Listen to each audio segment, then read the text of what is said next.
He has been 30 years, Roger, shaping boards, and applied what he's learned to his craft there with wooden boards as well. And he makes some of the, well, most intricate looking wooden boards that I've seen around anyway. And we've got Tom Wagner, synonymous with the Alaya and finless boards here in Australia, now worldwide. And also, obviously, Tom made lots of other wooden boards as well. Mike Connor started out building ukuleles and guitars, and then has now moved into wooden surfboards as well. So the three of them have quite different approaches to how they go about building wooden boards, and pretty much that's what tonight's about, is for them to give a bit of an overview on their approach and their interest in wooden boards, and maybe how they got into it, where they feel that it's going, what they're experimenting with, and then after each one of them's pretty much presented that, sort of open it up for you to ask the questions that you want to know about that area of their board building, so that we can perhaps demystify some of the myths and legends and unknowns of building wooden surfboards. A little bit of a different starting point to Tom and Mike, in that my day job, if you like, is I'm a surfboard shaper, and I've been doing that since I was 13 years old. So I basically shape boards out of foam. 17 years ago, I went to the Oxbow longboard contest in Hawaii, and I decided to make, you know, the state-of-the-art, high-performance, super lightweight, progressive longboard to go and see what I could do. And I didn't do very well in the contest, but the board was the best board I'd ever made, and was my favourite board, and just a fantastic board, and that was really good.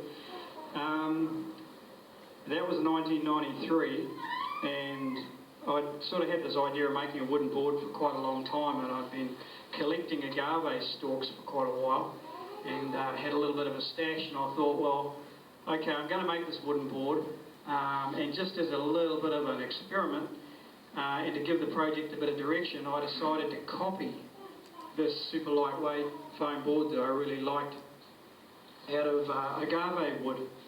And I really put a lot of effort into making a very, very faithful copy. And I was absolutely blown away that this wooden board could be so much heavier than, it was relatively light for a wooden board, but it was a lot heavier than the super light high performance longboard that I'd been riding. And I was absolutely blown away at how well this board went. In so many ways, it surprised me in ways that I never ever dreamt. The first thing was, I didn't even really know whether it was going to float.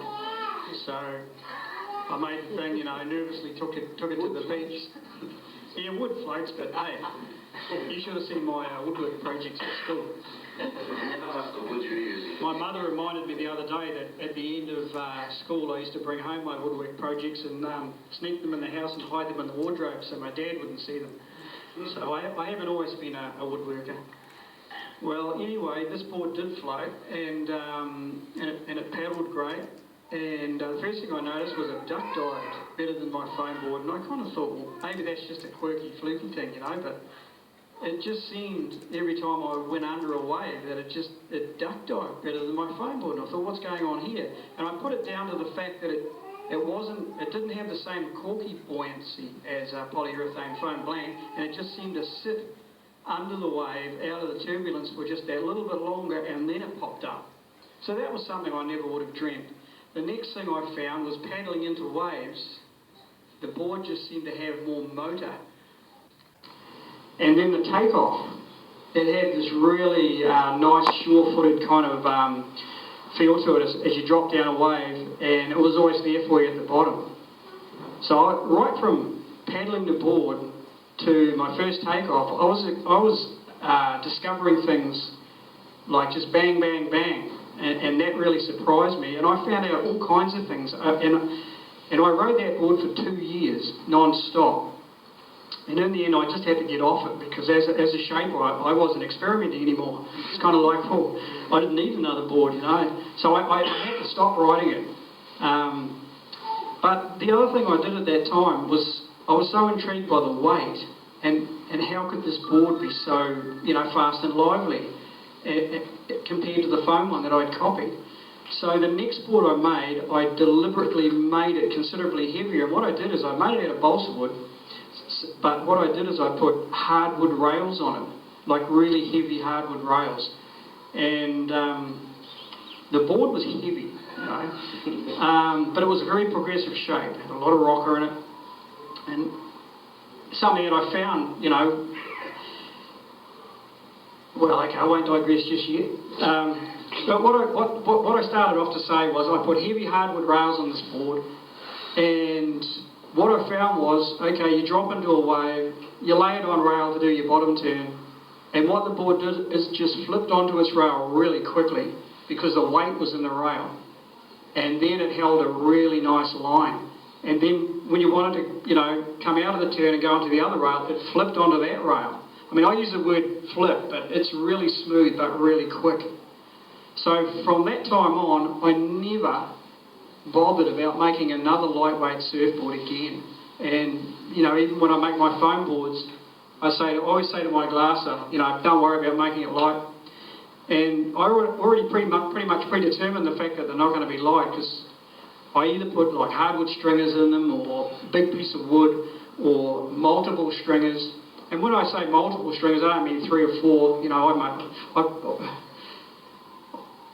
like to put like 7 or 8 or 9 or whatever, like, you know, get lots of wood in there. Or what I'll do is I'll put wooden rails on the board. And so even my foam boards are kind of almost wooden boards. And I've just found that that weight is really a powerful design ingredient that I think it started disappearing from surfboards in the 50s, and we've pretty much been on this one-way track of getting the weight out of surfboards and out of surfing, and we've had to bring it back for tow boards, and we've had to bring it back for like recreating old school nose riders and stuff. I've found that weight is a very, very potent design element, and I think the road ahead is going to see weight come back into surfing, and this wooden board thing that's happening is going to really help to turn a lot of people onto that. So, bearing in mind that I'm not particularly interested in making a lightweight board, my approach to making a wooden board is not to go through the stack of timber and pull out all the lightest pieces, because for a start, once you've done that, you haven't got any more light wood. And secondly, I didn't want a light board anyway. So that's freed me up to explore a lot more different species of wood and play around more with kind of medium weight timbers. And you can mix it up with light stuff as well, so that, you know, you can still control the overall weight of the board. So this board, for instance, got 9 different species of wood. And I'm really attracted to that principle because you can play around, you know, aesthetically with the board, and you can 9 different species of wood gives me 9 different colours, 9 different grains, 9 different textures. So you can have a lot of fun, and you probably get, you know, a little bit self-indulgent in it. But I think when owning a surfboard, you know, okay, it's a functional tool for wave riding, but you can also have something that's a real pleasure to own. And you spend a lot of time sitting out there bobbing up and down waiting for a wave, and it's just so much fun to be on a board that, you know, you get that pleasure out of owning. The other thing that I think is a little bit different about the way that I've ended up approaching these boards is what I've realised that wooden boards are really strong. So, you know, there's plenty of wood running from nose to tail, there's plenty of longitudinal strength. So I started to think about it, and I thought, well, really a lot of the blank is just a filler. It's just there to hold the form or the shape of the board.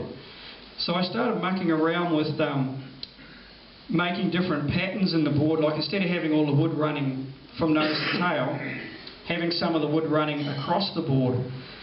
And what that meant, it opens up all sorts of possibilities aesthetically, and like, I'll agree, this is pretty busy, it's a little bit over the top, but, you know, I had to go there, you know. I don't think so, Rog.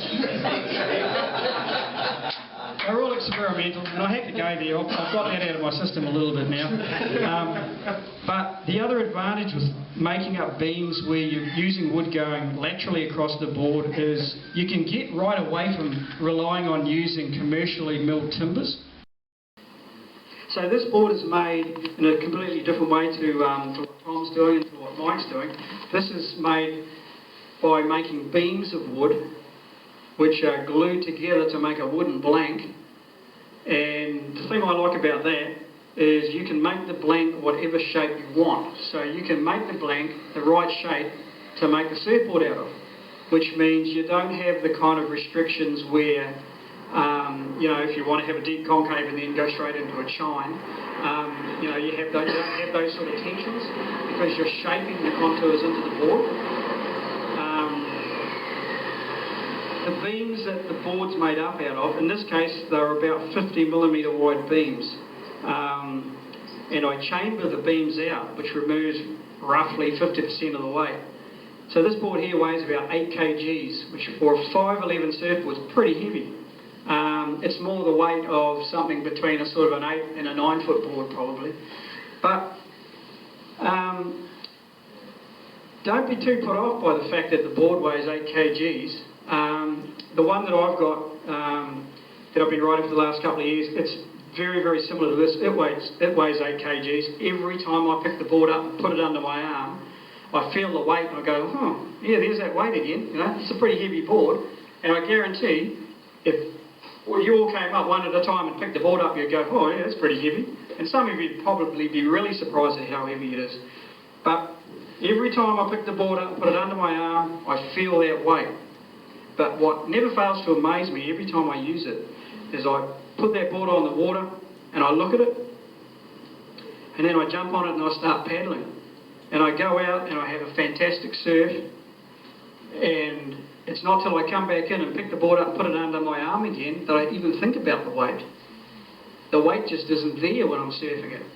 And my way of explaining it is because the board's chambered, and because of my idea about putting the weight on the rails, the centre of the board is basically very light and buoyant because that's where the chambers are, so there's a lot of air in there.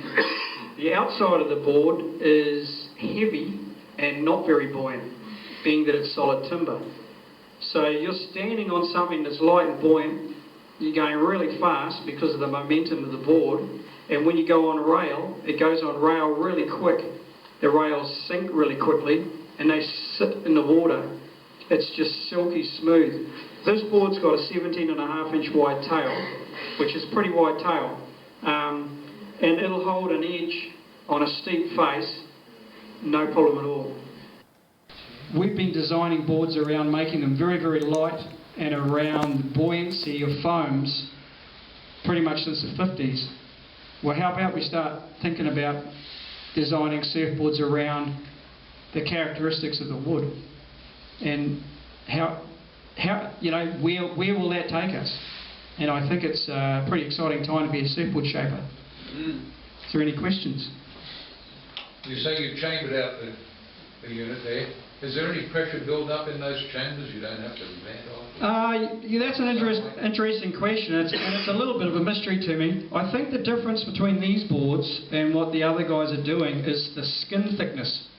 I think the skin is very structural on these boards, and while I'm sure there's a pressure build-up, I don't think the heat gets through the skin into the middle of the board to the same degree as what it does. So I don't think you get the same pressure build-ups. I've never vented any of my boards and I've never had any problems with them. Are they New Zealand natives you got there? What's that, sorry? Are they New Zealand timbers? Some of them are, yeah. Totara? I haven't used Totara. It's that's fairly light, isn't it? It's relatively heavy actually. It is? But yeah, it's got a little bit of an oil in it. Yeah. That I'm still using polyester resins because that's what I use in my day-to-day surfboard work. And you've got balsa in there, right? Yep. There's balsa wood in it. There's paulownia. There's a coconut in the middle. Not this one. This one's agave. I have got a little fish I made out of coconut wood. There's redwood, New Zealand grown redwood. There's some Australian hoop pine, just to keep everybody happy there. There's some cabbage tree. There's some Oregon. And that 9? He's 9 anyway. It's funny to think that balsas are hardwood, eh? Oh, there's balsa wood in here too. But they classify it as a hardwood. Yeah, doesn't make much sense, but apparently scientifically it does. Yeah. Rod, you come from New Zealand, it's fairly cold over there. Do you fight with the missus over what's going to go in the fireplace? And what... She's just sitting there.